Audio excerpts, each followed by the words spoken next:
예,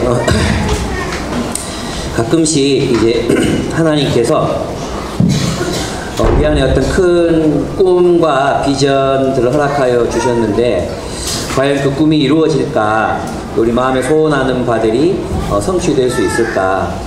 또 이제 근 20년, 17년 이렇게 사역해 왔잖아요. 사역하면서 이제 처음에 목표하고 꿈꿨던 일들이 있었는데 과연 그 꿈은 이루어질까, 이런 생각들을 할 때가 있습니다.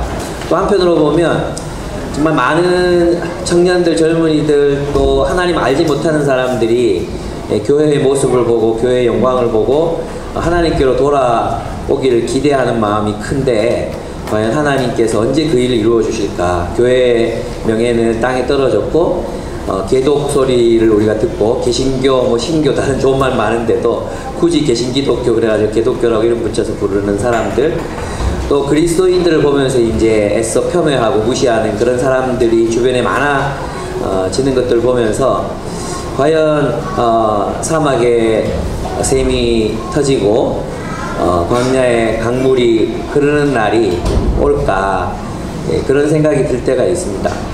열심히 산다고 살았고 또 사역했는데 이루어가고 있는 모습을 보면 이렇게 좀 미미해 보이고 언제 이래가지고 언제 다음 세대 보고만 하지? 이런 생각도 들고 그럴 때도 있습니다. 그러다가 이제 내 친구 신웅종 목사가 이제 개업한 ING 그 스쿨 캠퍼스 건물을 가보니까 1층부터 4층까지 6억 들여가지고 인테리어를 하고 이제 대구 시장도 와서 같이 기념사진 찍고 서울에 있는 유수한 기업들이 다 와서 견학하고 가고 이런 걸 보면서 또 배가 살짝 아프면서 나는 뭘 했나 그런 생각이 들 때도 있습니다. 이런 얘기 드리는 것은 오늘 본문에 보면 너 지렁이 같은 야곱아, 벌레 같은 이스라엘아 이렇게 얘기하잖아요. 그러면서 이제 결국은 지렁이 같고 벌레 같은 그 이스라엘이 세상의 역사의 중심이 되고 세상의 역사를 바꿀 것이라고, 너희가 세상의 역사를 변화시키는 사람들이 될 것이라고 그런 얘기를 하잖아요. 지렁이가 무슨 힘이 있습니까? 예, 지렁이한테 지렁이 이빨이 있죠? 있겠죠. 먹고 살아야 되니까. 근데 그것이 그렇게 위협적이지 않고, 지렁이 덩치가 커서 걔가 나를 쫄라서 숨막혀 죽게 하는 것 같지도 않고, 밟으면 그냥 죽을 수밖에 없는 게 지렁이이고, 또 벌레는 여러분이 그 이사야서 특강인가? 거기에 보면은 시체 위에서 이제 우글대는 그런 벌레, 그 벌레를 부정한 벌레를 이야기하잖아요. 그렇게 세상 사람들에게도 이렇게 평판이 좋지 않은 그들이 어떻게 역사의 중심이 되고 세상의 역사를 새롭게 쓴단 말인가, 이런 생각이 듭니다. 그죠?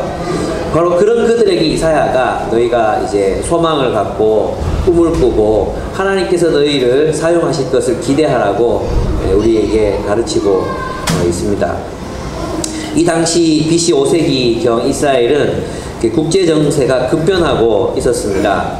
동방에서 한 왕이 일어났습니다. 그의 이름은 정복자 고레스였습니다. 그는 가는 곳마다 승리를 거두었는데 또 뜻밖에도 전쟁보다도 외교로 나라들을 정복해 갔다고 합니다. 그래서 어떤 데는 백성들이 나라를 갖다 바치기도 하고 왕들이 스스로 항복해서 나라를 갖다 바치기도 해서 이 고레스의 권력이 굉장히 이제 커졌다고 그렇게 이야기하고 있습니다. 실제로 싸워서 정복한 땅은 그렇게 많지 않고 대부분 이 고레스의 위력을 보고 그냥 쓰세요. 그냥 하세요. 이렇게 해서 이제 나라가 커졌대요. 그러니까 어마어마한 그 왕이었다는 것을 알 수 있습니다. 그래서 그의 무력은 나라들을 파괴해서 먼지처럼 무력화시켰고 그들을 건불처럼 흩어져 날아가게 했습니다. 세번역을 보면 이게 굉장히 이제 그 그림 같이 그렇게 묘사되어 있습니다. 보면 하반절을 보면 2절 하반절을 보면 그의 칼은 그들을 쳐서 티끌처럼 만들고, 그러니까 칼이 내려쳐지고 바위나 어떤 나라나 이런 것들이 이렇게 먼지처럼 이렇게 부서지는 그런 모습, 영화 속의 그런 모습들을 이렇게 상상해 보시면 됩니다. 그리고 그 뒷부분이 그의 활은 그들을 흩어서 건불처럼 날리게 하였다 이렇게 얘기해요. 활이 화살을 땡겨서 쏘잖아요. 그러면 사람들이 서 있는데 마치 화살이 일으키는 바람이 그 건물들을 이렇게 확 흩으면서 이렇게 휙 지나가는 것처럼 사람들이 그렇게 나가 떨어지면서 이렇게 화살이 그들 사이를 파괴하고 있는 그런 장면으로 묘사되어 있습니다. 그러니까 이스라엘은 바벨로니아가 일어나서 자기 민족을 치고 포로로 잡혀갔잖아요. 포로로 잡아갔던 것들을 경험한 나라였잖아요. 그런데 또 이제 150년을 이제 바벨론에서 살았고 이스라엘 땅에서도 이제 어느 정도 정착하고 이제 뭐 나름의 150년이 지났으니까 그런 삶을 살고 있었는데 새 왕이 또 나타나서 새로운 정권이 이 나라들을 막 점령해 가고 있는 거예요. 얼마나 두려웠겠습니까? 또 무슨 일이 일어날까? 또 이 권력이 이제 바뀌면 우리들의 위치나 지위는 어떻게 될까? 우리 다 죽는 거 아니야? 뭐 또 다시 어디로 유수되는 거 아니야? 이렇게 굉장히 불안해하고 두려웠을 것입니다. 그럴 때 바로 이제 섬들은 그 세상 나라들은 이 섬은 이제 이방 나라들을 의미하는 거거든요. 그 이방 나라들은 급변하는 국제 정세에 따라서 자신들의 운명이 어떻게 될지 굉장히 두려워하고 있었습니다. 지금 우리 주변의 상황들도 굉장히 놀라운 속도로 변화되고 있습니다. 중국의 시진핑은 자신에게로 모든 권력을 집중시키고 있습니다. 사실 이제 중국이 개방되면서 점점 더 개방돼서 어떻게 될지 모르겠지만 어쨌든 민주적인 그런 정치를 할 수도 있지 않을까, 그리고 계속 어떤 개방이 일어나지 않을까, 이렇게 많은 사람들이 예측하고 기대하고 그랬잖아요. 근데 뜻밖의 결정을 시진핑이 합니다. 모든 권력을 자신에게로 집중시키고 있습니다. 그래서 이제 어떤 사람들이 시황제 부활을 이제 보고 있다고 우리가 사람들이 얘기하기도 합니다. 그는 중국을 중화, 즉 세계의 중심으로 세우고 싶은 야망을 이제 가지고 있는 것 같고, 또 그러한 야망을 공공연하게 그렇게 표출시키고 있습니다. 사실 그동안에는 이제 그 기름을 누가 가지느냐의 문제였잖아요. 기름을 누가 소유하느냐. 그래서 중동에 이제 그런 패권 다툼이 많이 일어났었는데, 이제는 이제 기름이 아니고 전지잖아요. 전지. 배터리, 그거는 이제 히토류를 가지고 만들기 때문에 중국이 지금 협상을 하고 투자하고 있는 땅들이 대부분 히토류가 많은 땅들입니다. 그러니까 이제 미국과의 충돌이 불가피한 그런 상황으로 들어가고 있습니다. 또 중국의 팽창을 싫어하는 미국은 이제 계속해서 미국과 중국은 그 빈번한 마찰을 일으키고 있습니다. 미국은 그동안 이제 세계의 중심 국가라는 자부심으로 좀 빚을 져도 세계의 공익을 위해서 뭐 이렇게 희생한다 뭐 이런 개념도 좀 있었고, 적자가 나도 크게 개의치 않고 뭐 그랬던 나라였었습니다. 물론 아주 이제 꼭 중요한 부분에 있어서는 탐욕스럽게 이렇게 나라를 망치기도 하고 사람을 죽이기도 하고 막 그랬습니다. 그런데 미국이 트럼프가 집권하고 난 이후로는 이제 노골적으로 보호주의 또 자국 중심주의의 노선을 걸으면서 이제 패권을 놓치지 않으려고 하고 있습니다. 우리나라 가까이에 있는 일본은 이제 늘 그래왔지만 쪼잔하게 쪼다처럼 이제 늘 자국의 이익에만 몰두하고 있는 그런 모습을 볼 수 있고, 또 그 쿠릴 열도라든지 열도에서 이제 그 러시아하고 갈등이 일어나고 있습니다. 굉장히 또 러시아는 지금 힘을 비축하고 있는 것처럼 보입니다. 언젠가 또 구상에 올라오겠죠. 유럽도 이제는 뭐 힘이 그렇게 예전처럼 약하지 않습니다. 그러면 다극화된 체제가 되고, 다극화됐을 때 세계대전도 일어나고 그랬잖아요. 그래서 이제 이러한 세계의 어떤 현상들은 굉장히 사람들을 불안하게 하고 두렵게 만듭니다. 이 강대국들 사이에 있는 한국은 이제 정말로 어떻게 해야 될지, 정말 이거는 참 알 수 없는 오리무중의 그런 시대를 우리가 살아가고 있습니다. 뭐 어떤 사람은 미국에 붙어야 된다, 어떤 사람은 중국에 붙어야 된다, 어떤 사람은 중립해야 된다, 뭐 하여튼 뭐 그런 그 옛날에 일어났던 논쟁들과 똑같은 논쟁들이 계속해서 반복되면서 그렇게 또 있습니다. 이것뿐만 아닙니다. 국제정세도 이렇게 복잡하고 변하고 있는데 4차 산업혁명으로 일컫는 그런 기술의 급격한 변화, 그래서 우리의 미래를 굉장히 불안하고 또 두렵게 만들고 있습니다. 기술의 급격한 변화는 산업 전반의 급격한 변화를 불러오게 됩니다. 그래서 대다수의 기존 직업들은 다른 직업들로 대체되게 되는데, 이러한 이제 변화 때문에 우리는 새로운 기술을 급격하게 또 익혀야 되는 부담, 이런 부담을 실제로 이제 여러분들이 겪고 있는 그런 어려움들 우리가 이제 갖게 되는 것이죠. 대구에 보면 대구의 실제적인 산업이 이제 기계 산업인데 기계 중에도 엔진류가 많거든요. 엔진에 이제 많이 의존돼 있어요. 근데 이제 전기차로 다 바뀌게 되면 엔진이 필요 없어지잖아요. 그래서 그 엔진 산업에 기반하고 있는 대구 지역의 산업이 엔진을 대체하는 걸로 바뀌어야 되는데 그만한 역량은 또 그거 어떻게 바꿉니까? 갑자기 엔진만 맨날 만지다가 갑자기 뭐 다른 걸로 바꾸는 게 얼마나 어렵겠습니까? 그래서 이제 그러면 거기서 이제 근무하고 있는 많은 사람들이 또 다른 직업을 찾아 나서야 되고 하는 그런 위기 속에 우리가 이렇게 처해 있습니다. 그뿐입니까? 은퇴 이후에 우리는 무엇을 어떻게 하면 살아야 되는지, 또 새로운 환경 속에 우리는 어떻게 변화해야 되는지, 그리고 이제 여러분이 많이 느끼시잖아요. 예전처럼 여러분 몸이 말을 안 듣고 이제 하룻밤 3번 하면 일주일을 쉬어야 되고 저도 애들 캠프 따라왔다 좀 떨었더니 밤을 샌 것도 아닌데 얼마나 또 감기가 도져가지고 또 마음이 힘들고 막 그랬습니다. 무슨 일이 닥쳐올지 어떤 일이 그 일이 또 우리들에 어떤 영향을 미칠지 알 수가 없습니다. 마치 이제 이 당시 이스라엘 백성들도 똑같은 그런 두려움 속에 처해 있었습니다. 그렇게 두려우니까 이 세상 사람들의 방식, 세상 사람들이 어떻게 대응했는가를 보면 5절을 보십시오. 섬들이 주님께서 하신 일을 보고, 이 섬들이 이방 국가들이 주님께서 하신 일은 고레스를 일으킨 일을 말합니다. 정권을 바꾼 일, 권력을 바꾼 일을 말합니다. 그것을 보고 두려워한다. 저 멀리 땅끝에 있는 사람들이 무서워서 떤다. 사람들이 함께 모여서 나온다. 그들은 서로 손발이 맞아 서로 힘을 내라고 격려한다. 그러니까 이러한 이제 불안한 상황, 그리고 뭔가 막 변화되고 있고 두려운 그런 상황 속에서 야야 힘내 그래도 뭐 어떻게 될 거야 뭐 힘내 서로를 격려하고 있는 거죠. 격려하면서 무슨 일을 하고 있느냐 하면 대장장이는 도금장이를 격려하고 마치로 고르게 하는 자는 모루를 치는 자를 격려 이렇게 이르기를 잘했다 하며 못을 박아서 우상이 기웃덩거리지 않게 한다. 무슨 말입니까? 그들이 이제 막 두려우니까 이제 우리가 좀 정말 이제 힘을 내자. 힘을 내서 뭐 하자는 거예요? 우상을 똑바로 세우자. 이렇게 얘기하는 거죠. 우상이 넘어지면 안 된다. 끝장난다. 우리 신들이 우리를 보호할 것이다. 그래서 신들의 못을 박아가지고 꼼짝도 하지 않게 기웃뚱거리지 않게 그냥 이렇게 우상을 든든히 하는 것을 말합니다. 그렇게 말한다면 이제 가만히 들여다보면 우리들에게도 적용되는 말이죠. 그죠? 우리도 인생이 두렵고 변화가 많고 또 이제 북한이 이번에 이제 우리가 남북 정상회담에서 평화가 와서 우리 너무 기쁘잖아요. 저 정말 기쁘거든요.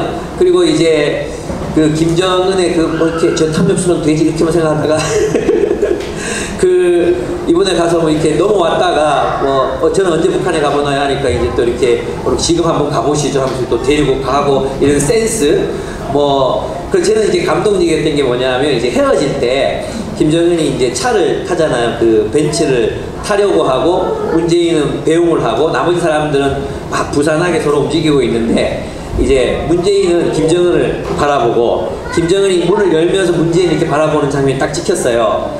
근데 그 김정은의 눈에 서려있는 그 한없는 신뢰와 그런 표정, 그리고 문재인의 그런 기대감에 가득 차 있고 그리고 뭔가 연민스러운 그런 표정을 이렇게 서로 쳐다보고 있는데 와, 그 사진을 보는데 눈물이 왈칵 쏟아지는 거예요. 여러분 그 사진 보셨습니까? 아이고 내가 보내줄게. 그냥 봐야죠. 진짜 감동적인 장면인데 그러면서 마음이 너무 기쁘고 감동스러워요. 근데 한편 조금만 더 생각해보면 이제 개방이 되고 북한의 기업들이 이제 올라가고 이러면 내가 목회하고 있는 우리 20대 30대 청년들의 삶은 또 어떻게 되는 거지? 얘들이 어디 취직하지? 그리고 그렇게 되면 이제 또 뭐 여러 가지 문제들이 생기잖아, 그죠? 그런 것들이 또 막연히 그냥 좋은 것만 아니고 환영하기만 해야 할 수 없는 이런 변화들이 되게 마음을 무겁게 하고 그렇습니다. 그럴 때 사람들이 선택하는 방식은 그렇습니다. 자신이 섬기던 우상, 내 삶을 안전하게 지켜줄 거라고 믿는 그 우상, 그것을 더 붙든다는 거예요. 네, 그리스도인들도 마찬가지로 그게 뭡니까? 돈 아닙니까? 돈. 그죠? 그게 돈이고 만몬이지 않습니까? 그래서 사람들은 악착같이 더 돈을 모으려고 하는 거죠. 그게 불확실하니까. 그래서 있잖아요.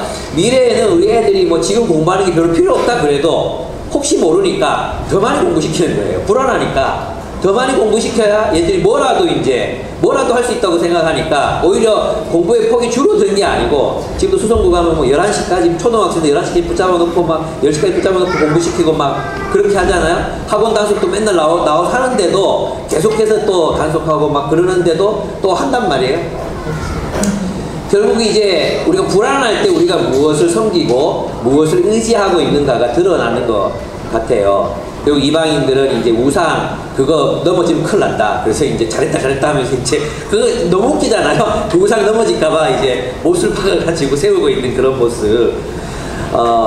예, 사람들은 이제 그렇게 자기 인생을 안전하게 지켜줄 거라고 믿는 우상, 하나님 아닌 다른 것들이 기대고 의지해서 거기에 노예가 되고 그것의 종이 돼서 살아간다는 것입니다. 그런데 이사야는 바로 그런 두려워하는 이스라엘 백성들에게 묻습니다. 2절에 보면은 누가 동방에서 한 정복자를 일으켰느냐? 누가 그를 가는 곳마다 승리하게 하였느냐? 누가 민족들을 굴복하게 했느냐? 누가 그를 왕들의 통치자로 만들었느냐? 누가 그렇게 하셨습니까? 하나님이 하셨다는 것입니다. 누가 그를 새로운 권력으로 등장시키고 그를 권력자로 세우고 나라들을 정복하게 하고 승리하게 만들었느냐? 하나님이 그렇게 하셨습니다. 왜 그렇게 하셨습니까? 이스라엘을 자기 땅으로 돌려보내게 하기 위해서 그를 세우셨다는 것입니다. 세상의 거대한 변화와 세상의 권력의 거대한 그 변화가 그냥 자생적으로 우연히 우발적으로 일어나는 것이 아니라 하나님의 계획, 하나님의 나라를 위한 하나님의 계획, 하나님의 백성들을 인도하시고자 하시는, 하나님의 백성들을 통해 하나님의 목적을 이루고자 하시는 그 하나님의 계획에 따라 그가 왕으로 세워졌고 그가 결국 이스라엘 백성들을 자기 영토로 돌려보내게 될 것이라는 것입니다. 누가? 하나님이 세우셨다. 하나님의 목적을 이루기 위해서 하나님이 일어나게 하셨다는 것입니다. 우리 세번역 성경에 나와 있지 않지만 이제 개역개정에는 의를 이루기 위하여라는 말이 나와 있거든요. 의를 이루기 위하여. 그 의가 무엇입니까? 하나님의 뜻을 이루기 위하여 하나님이 고레스 왕을 세우셨다는 거예요. 그래서 하나님이 일반 역사를 주관하신다는 것입니다. 하나님이 왜 일반 역사를 주관하십니까? 이 일반 역사가 바로 하나님의 나라를 세워가는 배경이 되기 때문입니다. 그래서 하나님께서는 그들에게 두려워하지 말라, 내가 너희와 함께하고 있다고 말씀하고 계십니다. 하나님은 이스라엘을 버리실 수 없습니다. 이스라엘은 결코 망하지 않을 것이고 고향으로 돌아갈 수밖에 없을 것이고 하나님의 목적을 이룰 수밖에 없을 것입니다. 거기에 두 가지 이유가 있습니다. 오늘 본문에 보면은 8절을 보면 나옵니다. 8절. 그러나 나의 종 너 이스라엘아, 내가 선택한 야곱아, 나의 친구 아브라함의 자손아. 나의 친구라는 말은 나의 사랑하는 자라는 뜻이라고 여러분 공부하셨죠? 예. 그래서 두 가지 이유가 있습니다. 한 가지 이유는 뭐냐 하면 하나님이 이스라엘을 하나님의 뜻을 실현하는 종으로 세우셨기 때문입니다. 나의 종이라는 말은 하나님이 이스라엘을 세우실 때 목적이 있었다는 거예요. 그 목적이 무엇이었습니까? 창세기 18장 18절과 19절에 나오잖아요. 내가 너로 하나님의 정의와 공도를 행하는 백성이 되게 하겠다. 하나님의 나라가 되게 하겠다. 그래서 하나님의 정의와 공의의 통치를 따라 살아가는 나라가 돼서 뭐 하는 거예요? 세상에 빛이 되게 하겠다. 세상에 빛이 되면, 너희가 세상에 빛이 되는 나라가 되면 세상의 모든 나라들을 너에게로 이끌 것이다.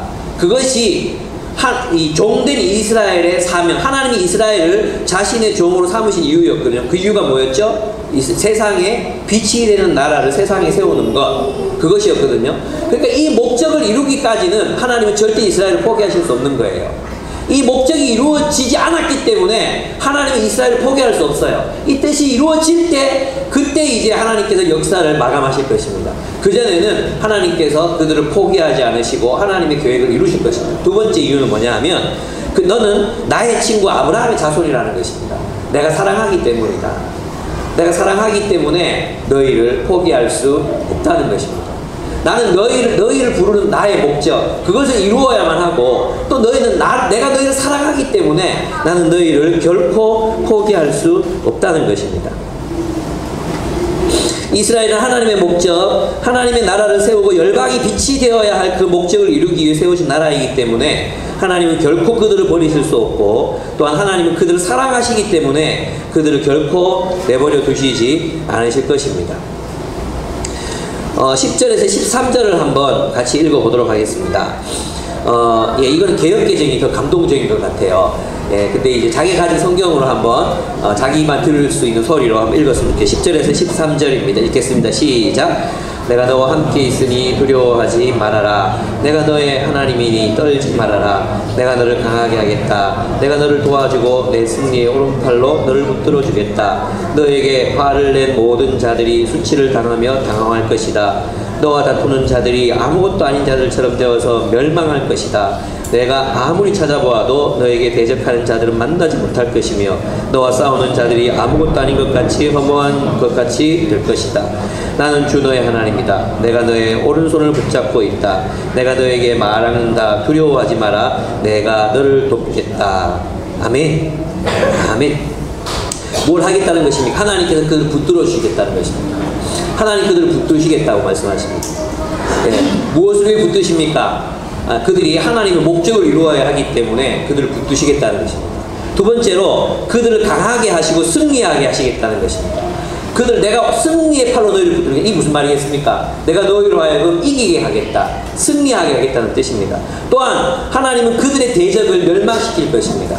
오늘 본문이 참 이제 위로가 많이 됩니다. 너에게 화를 낸 모든 자들이 수치를 당할 것이다. 여러분이 그리스도인이라고 해서 무시하고 화내고 했던 그런 사람들이, 그런 직장 상사가 수치를 당할 것입니다. 멸망을 받을 것입니다. 하나님은 세상의 역사를 주관하셔서 하나님의 역사, 하나님의 계획을 이루어 가실 것입니다. 그러므로 우리가 해야 할 일은 하나님의 목적을 기억하는 것입니다. 여러분, 지금 이제 이 본문의 말씀을 듣는 이스라엘 백성들이 이제 기억해야 될 게 뭐예요? 지금 포로로 잡혀가 있어요. 정말 지렁이 같고 세상에서 실어버림을 당한, 그냥 멸시당하고 있는, 아무런 힘도 없고 연약한 그런 하나님의 백성들이잖아요. 힘이 없어요. 아무것도 할 수 있는 그런 존재들이 아니에요. 근데 이사야는 그들에게 무엇을 기억하라고 합니까? 너희는 하나님의 종이요, 하나님의 친구라 칭함을 받는 이스라엘이다. 하나님은 너희를 결코 포기하지 않는다. 그러니까 너희는 너희의 목적, 너희의 사명을 기억하라는 것입니다. 너희의 사명. 여러분, 사실 있잖아요. 이스라엘 백성들이 왜 포로로 잡혀갔습니까? 포로로 잡혀갔던 이유가 무엇이었습니까? 그들이 가나안 땅에 들어가서, 원래 가나안 땅에 들어가면 뭐가 되어야 했죠? 하나님 나라가 되어야 됐잖아요. 하나님의 정의와 공의를 그 땅에서 실현하고, 그래서 세상이 빛이 돼서 열방을 자기의 길을 이끌어야 되는데, 그들이 세상이 더 좋았던 거예요. 세상이 더 좋아 보였던 거예요. 그래서 신을 바꿔요. 여호와 하나님을 섬기지 않고, 여호와 하나님도 섬기고, 또 뭐도 섬겨요? 바알도 섬기고, 아세라도 섬기고, 바벨론의 신들, 마르둑 신들도 섬기는 거예요. 그렇게 해서 신을 바꿔요. 신을 바꿨거든. 신을 바꿨다는, 이건 뭐야? 하나님의 목적을 망각했다는 거죠. 하나님의 목적을 망각하고 세상 사람들이 사는 것처럼 나도 남의 것 빼앗아서 부자 되고, 다른 사람의 땅 사서 부자 되고, 그것을 유일한 목적으로 살아가고 있었어요. 그때 결국 하나님께서 어떻게 하셨습니까? 그들이 가지고 싶어 했던 땅을 잃어버리게 하십니다. 그러니까 사명을 잃어버리면, 목적을 잃어버리면 결국 무엇도 잃어버립니까? 땅을 잃어버립니다. 삶을 잃어버립니다. 우리가 하나님의 나라, 하나님께서 우리를 부르신 목적, 하나님이 우리를 부르신 사명, 하나님께서 내 마음에 새겨두셨던 그 사명을 우리가 잃어버리게 되면, 그냥 사명만 잃고 그냥 그 땅에서 행복하게 사는 게 아니라 삶도 잃어버리게 된다는 것입니다. 삶도 잃어버리게 됩니다. 그래서 하나님께서는 이사야를 통해서 그들에게 깨우치십니다. 너희의 목적을 기억해라. 너희는 하나님의 종이다. 너희는 하나님의 종으로 하나님의 뜻을 세상 속에서 실현해야 될 하나님의 나라다. 내가 사랑하는 사람들이다. 그러므로 너희는 다시 그 목적을 기억해라는 거예요. 누구에게요? 포로로 끌려가서 지금 나라 잃어버린 그 백성들에게 너희의 사명은 이것이고, 나는 너희를 통해서 이 목적과 계획을 이룰 것이라고 그렇게 지금 힘을 주고 위로하고 격려하고 있는 것입니다. 사실 이스라엘은 살기 위해서 우상을 섬겼고 강대국을 의지했습니다. 그들은 여호와의 종, 즉 하나님의 뜻을 이루어가는 일을 중요하지 않다고 생각했습니다. 결국 그들은 멸망했고 포로로 끌려갔던 것입니다. 지금 이 본문이 우리에게 가르치는 바는 결국 그렇습니다. 먼저 그 나라와 그 의를 구하라. 그리하면 이 모든 것을 너희에게 더하시리라. 주님이 다시 한번 우리들에게 가르치고 계십니다. 우리가 먹고 사는 문제 때문에 살아야 되기 때문에 목적을 잃어버리잖아요. 그러면 결국 우리는 먹고 사는 문제도 잃어버리게 됩니다. 삶이 고달프고 힘들고 어려워지게 된다는 것입니다. 그러나 하나님의 목적을 기억하고 그 목적을 위해서 살아가는 사람들의 삶을 하나님께서는 책임지시고 또 채워주십니다. 저는 우리 공동체에서 일어나는 많은 일들 이렇게 보면 하나님이 정말 고민하고 힘들어하고 그렇지만 정말 하나님이 주신 사명 잃어버리지 않고 그것을 위해서 선택하고 또 기다리고 소망하고 했던 사람들 버리지 않으셨다는 것을 저는 압니다. 많은 사람들의 삶이 그것을 제게 간증해주고 있습니다. 그러므로 두려워하지 말고 하나님의 뜻을 준행하십시오. 하나님의 나라를 세우고 하나님이 여러분에게 맡기신 사명을 기억하고 그 꿈을 잃어버리지 말고 그 꿈을 중심으로 살아가라는 것입니다. 먹고 살기 위해 살다 보면 꿈도 잃고 목적도 잃어버립니다. 그러나 하나님의 목적을 위해 살면 삶을 얻게 됩니다. 풍성한 삶을 살게 됩니다. 그렇습니다. 여러분 이 역사는 하나님의 백성들을 통해 하나님 나라가 이루어져 가는 그런 배경입니다. 이번에 이제 남북 정상회담이 이제 있었잖아요. 정말 감격스럽더라고요. 안 감격스러운 사람들도 대구에는 많은 것 같아요. 되게 그게 불만인 사람들도 많은 것 같아요. 그리고 어쨌든 저는 되게 감격스러웠습니다. 그냥 막 살인마같이 느껴졌던 사람의 얼굴도 보니까 되게 귀엽기도 하고 부끄럼도 타고 이런 것도 보면서 아, 저 사람이 정말 사람을 죽였을까? 뭐 이런 생각도 들기도 하고 여러 생각들이 많이 제 머릿속에서 이렇게 돌았습니다. 누가 기획했는지 모르지만 또 이렇게 도보교 걷고 나서 앉아서 대화를 나누는 모습이 너무 막 멋있고 누가 그러더라 거기 관광지가 될 거라고 사람들이 가서 앉고 너무 막 기대도 되고 그런 거예요. 이제 정말 기차 타고 유럽 가보는구나 막 그런 생각도 들고 마음이 들뜨기도 하고 그랬습니다. 근데 저는 하나님께서 왜 그렇게 하실까? 왜 우리나라를 이렇게 사랑하셔서 참 그 어떤 나라도 참 이루기 힘들었던 이런 평화적인 이런 일들이 이곳에서 이루어지게 하시는가 이렇게 생각해 보았습니다. 이유가 뭘까? 역사는 하나님의 나라가 이루어지는 배경이잖아요. 이라고 했잖아요. 저는 그것이 북한 성도들의 기도의 응답이라고 저는 믿습니다. 몇십 년 동안 신앙의 자유 없이 기독교인에게 발각이 되면 탄광으로 끌려가고 수용소에서 노동하다가 죽어가야 했던 그들이 하나님 앞에서 탄원하고 또 탄원했던 그 기도 소리를 하나님께서 들으시고 그들에게 이제 자유를 주시지 않을까. 저는 그런 기대가 있습니다. 여러분 강대국의 역사를 강대국이 움직이는 것 같잖아요. 근데 한번 이 동북아를 한번 생각해 보십시오. 러시아가 있고 중국이 있고 일본이 있습니다. 그 중에서 우리나라는 가장 약한 나라이고 그 중에서도 가장 약한 나라가 북한입니다. 북한. 그 어떤 국제사회에서 도움도 받지 못하고 제재당하고 하여튼 살기 위해서 핵을 가져야만 했던 북한이라는 나라. 그 나라에서도 가장 천대받는 그리스도인. 지렁이 같고 시체 위에 벌레가 취급받았던 그리스도인. 저는 그렇게 믿습니다. 하나님이 그들의 기도를 들으시고 이 땅에 평화를 가지고 오신다고 저는 믿습니다. 그래서 그들의 기도가 이제 응답되는 날이 오는 것이죠. 그래서 저는 있잖아요. 우리 남한 교회들이 이제 헛짓을 안 했으면 좋겠어요. 막 이제 개방됐다고 나중에 혹시 그런 날이 온다면 쉽게는 오지 않을 것 같지만 그런 날이 온다면 또 막 올라가서 뭐 평양 제2 평양 교회 뭐 이런 거 있잖아요. 저쪽에 또 뭐 원주에 또 뭐 무슨 제2 교회 뭐 이런 거 세울까 봐 진짜 걱정이 많이 돼요. 그냥 내비두세요. 그 사람들 알아서 하게. 오히려 그분도 초청해서 강의 듣고 회개하고 이래야지 우리가 뭐 해보겠다고 올라가고 이러면은 이제 남북 교회가 다 공멸합니다. 그래서 이제 마치 선교를 간다 그러는 분 앞에 가지 말라고 어디 가냐고 이렇게 막아야 될지도 모르겠습니다. 제가 말씀드리고 싶은 것의 핵심은 뭐냐면 역사의 중심이 정말 연약하고 연약한 약자, 하나님이 그 약자를 위해서 세상의 거대한 역사를 움직인다는 것입니다. 여러분 있잖아요. 마태복음을 보면 마태복음 2장을 보면 왕이 탄생하는 장면이 마태복음 2장이거든요. 왕의 탄생을 말해주는 게 이제 왕, 메시아의 탄생. 예수님의 탄생이잖아요. 근데 예수님이 언제 탄생하십니까? 헤롯이 지배할 때 탄생합니다. 헤롯이 어떤 사람입니까? 메시아가 났다. 그 소문일 수도 있는 그 이야기를 듣고 만 2세 아이들 다 죽여버려라. 그래서 학살을 자행했던 사람 헤롯이거든요. 그죠? 그런 헤롯의 절대적인 폭력의 지배 속에 왕이 태어나십니다. 왕. 어떤 모습으로 나타나십니까? 벌거벗은 모습으로. 어린아이의 모습으로. 그것도 10대 부부의 첫 아이로 태어나셔서 정말 아무런 힘도 없고 아무런 자신을 보호와 방어할 능력도 없는, 그래서 도망가라고 하면 도망가고 죽었으니까 돌아가라고 하면 돌아가야 하는 그런 운명 속에 태어나신 그 왕께서 인류의 역사를 뒤집어 놓습니다. 예수 그리스도 이전과 이후를 비교할 수 없을 정도로 예수 그리스도께서 오신 이후로 정치, 경제, 문화, 예술, 음악, 철학 모든 것에서 이 복음의 영향이 미치지 않은 것이 없습니다.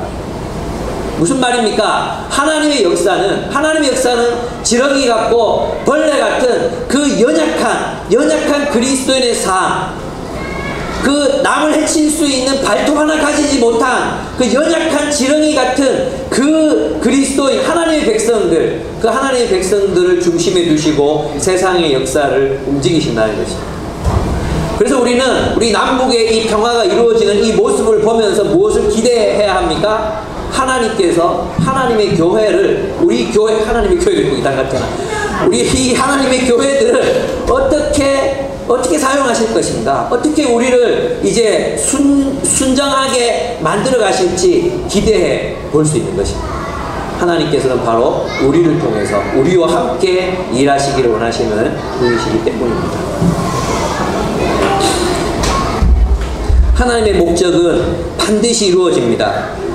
하나님은 이스라엘을 지렁이 같고 시체 위에 우글거리는 벌레 같다 말씀하셨습니다. 여러분, 이것은 하나님의 너희가 참 그렇잖아 이런 뜻이 아니라 이것은 이스라엘의 자존감입니다. 자존감. 얼마나 연약합니까? 얼마나 아무것도 아닙니까? 사람들에게 실어버린 바 된 그런 존재들, 정말 아무것도 아닌 존재들, 스스로의 자존감이 그랬을 거예요. 근데 사명을 기억하라고, 하나님이 너희를 왜 부르셨는지, 왜 너희를 사랑하셨는지, 왜 땅끝에서 너희를 불러냈는지 기억하라고 말씀할 때 이스라엘 백성들은 우리가 무엇을 할 수 있단 말입니까? 남의 나라에 포로로 잡혀와 있고 힘도 없고 아무것도 할 수 없는 우리가 도대체 무엇을 할 수 있단 말입니까? 무슨 사명을 우리가 하나님의 나라, 그 하나님의 통치를 어떻게 세상 속에 실현한단 말입니까? 아마도 그들의 마음속에 자조적인 마음들이 들었을 것입니다. 우리의 마음하고도 같습니다. 우리가 세상 속에 여러분 들어가면 그 거대한 아파트 숲에 들어가서 아이 키우고 있으면 어떤 느낌이 듭니까? 지렁이는 너무한가요? 무력하다는 느낌이 들지 않습니까? 우리 회사에 가서 내가 열심히 일하고 힘들게 힘겹게 막 일하고 막 그러면서도 일 못해서 야단 맞고 또 뭐 성과를 내야 되고, 그런데 내가 여기에서 또 하나님 나라의 증인으로 살아야 된다는 그것이, 나를 통해서 하나님이 뭔가 역사한다는 것이 믿어지지 않지 않습니까? 나같이 무능하고 힘없고 사람들과 관계도 잘 못하고 이런 존재, 지렁이 같은 존재, 이런 존재인 내가 하나님 나라의 역사의 중심, 하나님의 나라의 역사를 이끌어가는 주체가 된다는 것이 믿어지지 않지 않습니까? 이스라엘 백성들은 아마도 더했을 것입니다. 근데 놀라운 것은 분명히 하나님께서 그 이스라엘을, 그리고 이스라엘을 통해 나신 그리스도를 통해서 하나님께서 이 세상에 놀라운 일들을 행하셨다는 것입니다. 여러분, 현대 정치, 민주정치, 이 정치의 근원은 복음에 있습니다. 아간벤이나 정치신학을 연구하는 사람들의, 지금 우리가 정치에 대해서 생각하고 정치란 무엇인가를 정의 내릴 때 그 정의는 교회론에 근거하고 있거든요. 사람들이 잘 모르죠.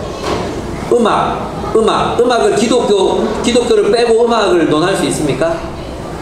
없잖아요. 기독교 빼고 어떻게 음악을 논합니까? 뭐 재즈 이런 것들도 노예들의 음악에서 기독교 신앙을 가진 사람들에게서부터 나온 게 재즈잖아요. 이렇게 이 기독교를 빼고 복음을 빼고 문화를 논할 수가 없습니다. 미술, 조각, 건축, 법, 과학, 심지어 자본주의까지도 청교도들의 그런 신학과 삶이 없었으면 자본주의 발생할 수 없는 거거든요. 지금 제가 지금 말씀드리는 것은 뭐냐 하면 하나님의 이 복음의 역사가 사실은 알고 보면 거대한 제국들에 의해서 세상이 바뀐 게 아니라는 거예요. 우리나라를 형성한 것, 대한민국의 설계자 그 책 꼭 읽어보시면 우리나라를 형성한 대부분의 그런 원형, 그 아이디얼, 그 이상이 기독교 신학에 있었습니다. 복음에 있었습니다.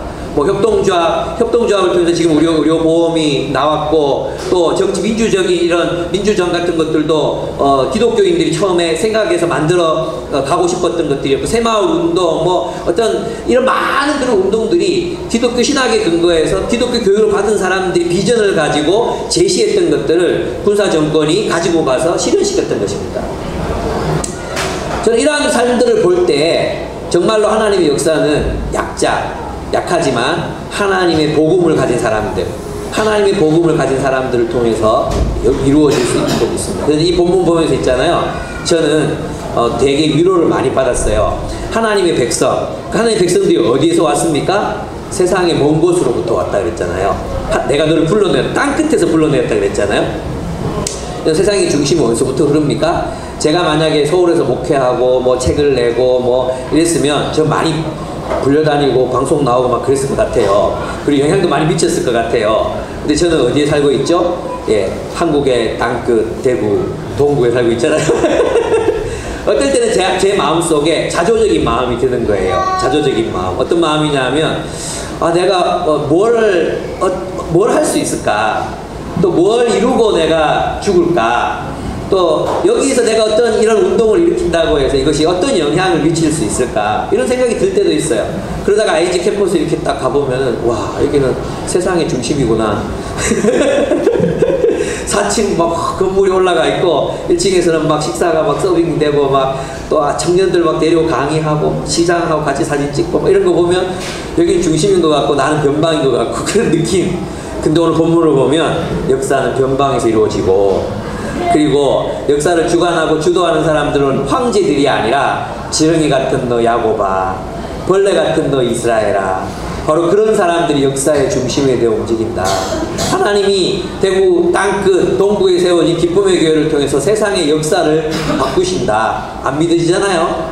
안 믿어지지 않습니까? 그런데 하나님께서 그 일을 하시겠다는 것입니다.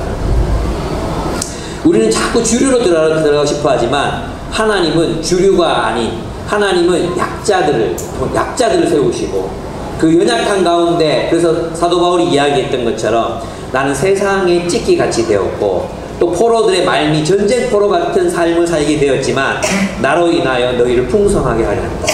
나로 인하여 너희를 풍성하게 하려 한다는 그 말씀에 따라 우리는 세상의 중심이 될 수 있습니다. 하나님의 중심은 바로 여기에 우리에게 있습니다. 지렁이 같은 너 야곱, 하나님의 뜻을 실현하며 살기를 원하는 여러분들에게, 저와 여러분들에게 있습니다. 그래서 이런 일들이 그러면 결국 어떻게 이루어지겠습니까?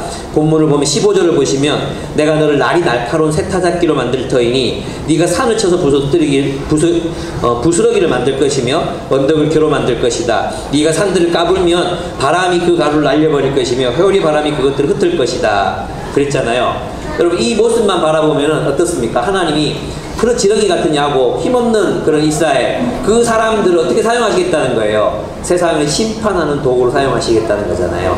그죠? 많은 나라들에게 승리, 많은 나라를 대항해서 싸우고 승리하는 그런 공동체로 너희를 세울 것이다. 그런 나라로 세우겠다는 뜻이잖아요.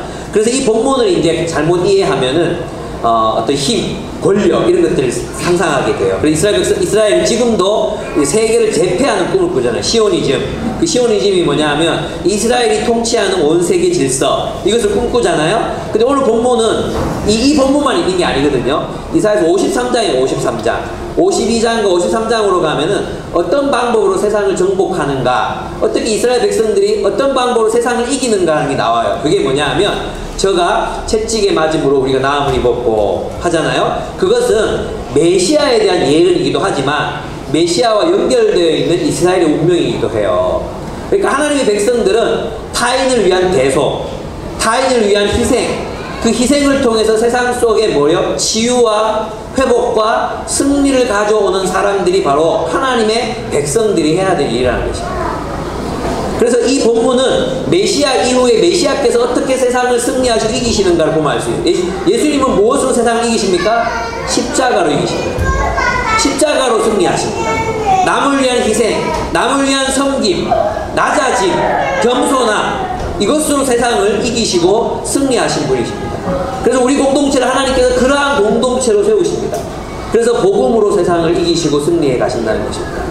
그것을 이 일이 어떻게 이루어집니까? 라고 생각할 수 있지만 오늘날 복음이 온 세계에 미친 영향, 정치, 경제, 문화, 예술 그 모든 영역에서 이 복음이 미친 영향을 보면 이 말씀이 거짓이 아니라는 걸 알 수 있습니다. 정말로 하나님은 메시아 예수를 통해서 또 그리스도인들과 함께 이 땅의 모든 영역들을 정복해가고 계신 중이십니다.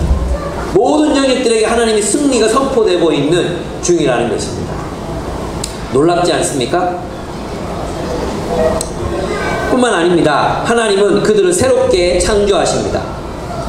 17절부터 이제 19절 이렇게 여기서 일어나는 일들을 보면 샘이 터지게 됩니다. 샘.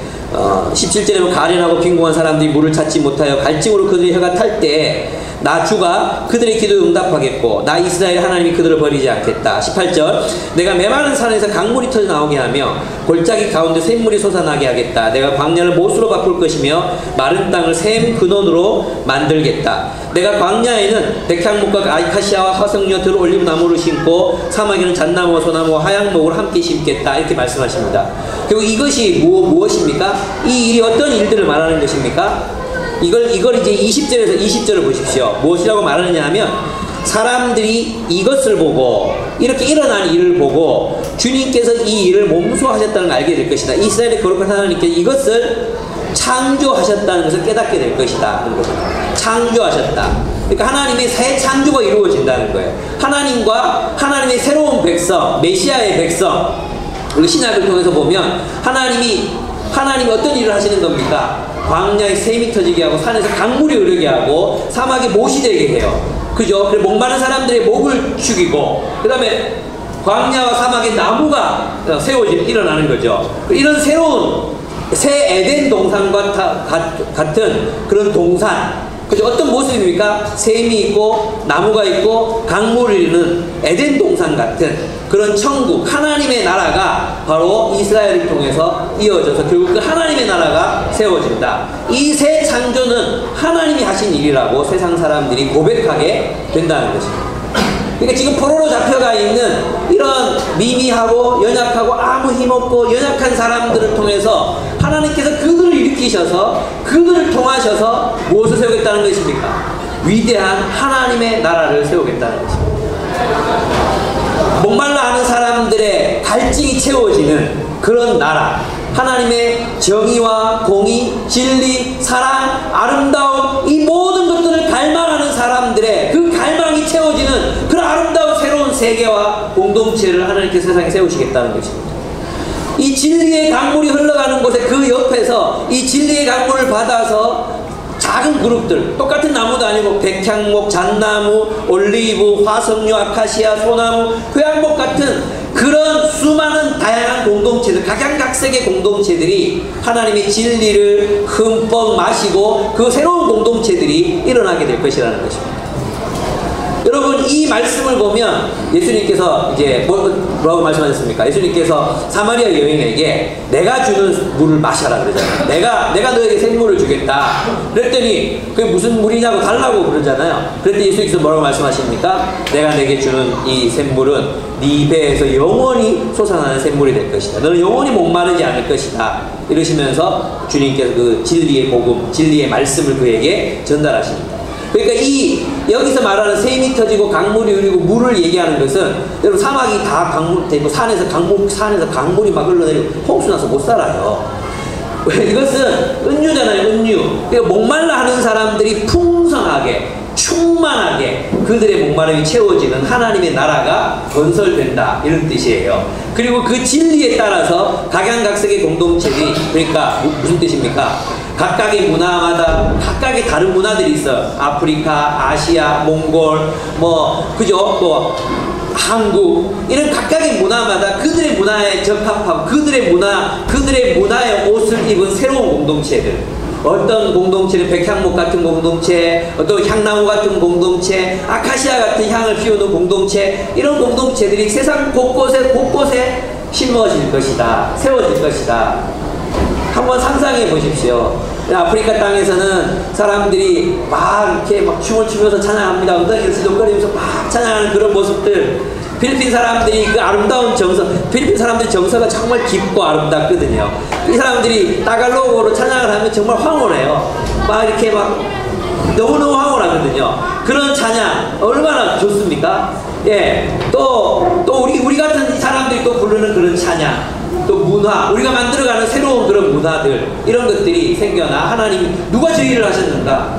하나님이 하셨다. 하나님이 하나님의 나라를 이루신다. 그 역사가 이루어진다 하는 것입니다. 여러분, 그래서 우리는 이렇게 참 포로로 잡혀가서 고달픈 생활을 하고 있는 그들에게도 하나님께서는 소명을 잊지 말아라. 하나님 나라가 되기를, 하나님 나라를 꿈꾸기를 포기하지 말아라. 하나님께서 언젠가 너희와 너희의 자손들을 통해서 그 일을 이루실 것이다. 결단코 포기하지 말아라고 말씀하셨던 하나님이 지금 이 시대를 살아가는 우리에게도 동일하게 말씀하십니다.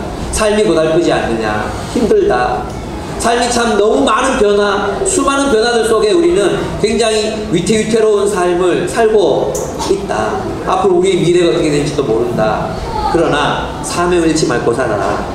하나님 나라가 되기를 포기하지 마라. 하나님 나라를 위해서 꿈꾸던 너희의 가슴을 뜨겁게 태워 올렸던 그 꿈, 그 비전, 하나님 나라를 향한 꿈, 그거 잃어버리지 말고 살아라. 우리가 어떤 존재인지, 무엇을 이루어야 하는 존재들인지, 무엇을 성취해야 될 존재들인지, 그것을 까먹지 말고 살아라. 생존해라. 그리고 너희 시대에 그 역할들 잘 감당해라. 너희 시대에 이루어지지 아니하더라도 언젠가 하나님께서 하나님의 뜻을 이루실 것이다. 그걸 믿고 사는 거죠. 그리고 하나님 우리 사랑한다 했잖아요. 그죠? 여러분 미래가 두려우십니까? 은퇴하고 나서 뭐 하지 걱정되십니까? 그래서 뭐 땅 보러 다니고 그러십니까? 다음에 무슨 직장을 구하지, 어떤 직업을 구해야 되지 염려되십니까? 하나님께서 뭐라고 말씀하십니까? 너희의 사명이 무엇인지 기억하고 살라. 하나님께서 그 길을 여시겠다고. 내가 너희를 버리지 않고 내가 너를 오른손을 붙잡아서 이끌어주고 너를 인도할 것이고 갈 길을 보여줄 것이라고. 하나님이 너희를 지키시고 보호하실 것이라고. 걱정하지 말아라. 두려워하지 말아라. 너희를 향한 하나님의 뜻이 이루어질 것이다. 너희를 향해서 하나님 꾸셨던 그 꿈이 성취될 것이다. 그러니까 너희는 목적과 수단을 착각하며 살지 말아라. 살기 위해 살지 말고 복음을 위해서 살아라. 생존을 위해서 우상 숭배하고 타협하고 그렇게 세상 사람들처럼 살지 말고 하나님의 목적을 위해서 살아라. 꿈을 잃지 말아라. 하나님의 나라를 포기하지 말아라. 주님이 우리에게 말씀하십니다. 그리고 이스라엘이 꿈꿨던, 이사야가 꿈꾸라고 그랬던 이 이스라엘은 결국은 그 복음을 보존했고 그 꿈이 예수 그리스도 이후로 지금 이루어지고 있습니다. 우리가 알아야 될 것은 이 꿈이 우리들의 공동체 속에서 이루어지고 있다는 것입니다. 이 공동체 안에서 샘이 터지고 강물이 흐르고 나무들이 자라고 하나님의 나라가 이 공동체 속에서 실현되고 있다는 것입니다. 하나님의 계획에 따라 우리도 같은 꿈을 꿉니다. 하나님이 언젠가 하시겠죠. 우리를 위해서 일하십니다. 하나님이 우리를 위해서 세상의 역사를 바꾸십니다. 아까 우리 정혜정제가 하나님 사회 속에서 역사하는 거 보게 해달라고 기도했잖아요. 저는 남북 정상회담이 이루어진 거, 이 땅의 평화가 이루어지기 앞으로 어떤 방해가 있을지 몰라요. 그리고 우리 기도 많이 해야 돼요. 정말 어떤 세력들이 장난을 칠지 모르잖아요. 그래서 이 일들이 잘 이루어질 수 있도록 보호해달라고 기도해야 합니다. 어쨌든 이런 일들이 저는 하나님께서 우리를 위해서 하나님이 하시는 일이라고 저는 믿습니다. 하나님이 우리를 위해서 이 세상의 역사 속에서 더 많은 일을 행하실 것입니다. 여러분 두려워하지 말고 소명을 따라 그렇게 살아가시는 여러분의 삶이 되셨으면 좋겠습니다. 그럼 소명이 뭡니까? 예, 하나님 뜻대로 사랑하며 사는 것입니다. 하나님 뜻대로 사람들은 너 뭐 우리 뭐 그렇게 대단하니 하는 거 아닙니다. 사랑하며 사는 것입니다. 그리고 그 땅에서 내게 주어진 그 삶의 자리에서 정의를 실현하며 사는 것입니다. 내 이웃들을 사랑하고 정의를 실현하고 하나님이 주신 그 직업 세계 속에서 하나님의 문화를 이루어가고 그 주님이 허락하신 이 공동체를 하나님의 나라로 세워가고 그렇게 사는 것입니다. 생존하는 것입니다. 여러분 그리스도인으로 살아남으십시오. 주변 사람들에게 복음을 전하십시오. 연약해 보이죠. 지렁이처럼 아무것도 아닌 것 같죠. 그러나 하나님께서는 이것을 보존하시기 위해서 세상의 역사를 바꾸시는 분이십니다. 하나님께서 친히 승리를 우리들에게 가지고 오시고 우리가 하는 게 아니라 하나님이 이기셔서 하나님께서 그 승리를 우리에게 가지고 오실 것입니다. 이스라엘이 싸워서 이기는 게 아니라 하나님이 고레스를 사용하셔서 이스라엘을 귀환시켰던 것처럼 하나님께서 우리를 그렇게 승리케 하실 것입니다. 우리 안에 있는 두려움, 우리 안에 있는 우리 마음속에 있는 깊은 두려움들을 주님 앞에 아뢰기를 원합니다. 하나님, 사실 이런 거 저런 거 두렵습니다. 무섭습니다. 그런데 내가 두려움에 굴복해서 우상을 섬기지 않게 해주십시오. 세상 사람들 따라가지 않도록 해주십시오. 하나님의 목적을 잃어버리지 않고 주님이 중요하다 말씀하시는 그것을 위해서 살아가는 제 삶이 되게 해주십시오. 저도 노예들처럼 포로들처럼 삶이 고달프고 힘이 듭니다. 그러나 저는 하나님의 나라를 사는 것을 포기하지 않겠습니다. 산에서 강물이 흘러내리고 광야에서 샘이 터지고 사막이 못으로 변하고 그리고 그 주변에 각양각색의 나무들이 서고 새들이 와서 기쁘는 하나님의 나라가 우리를 통해서 이루어지게 해주십시오.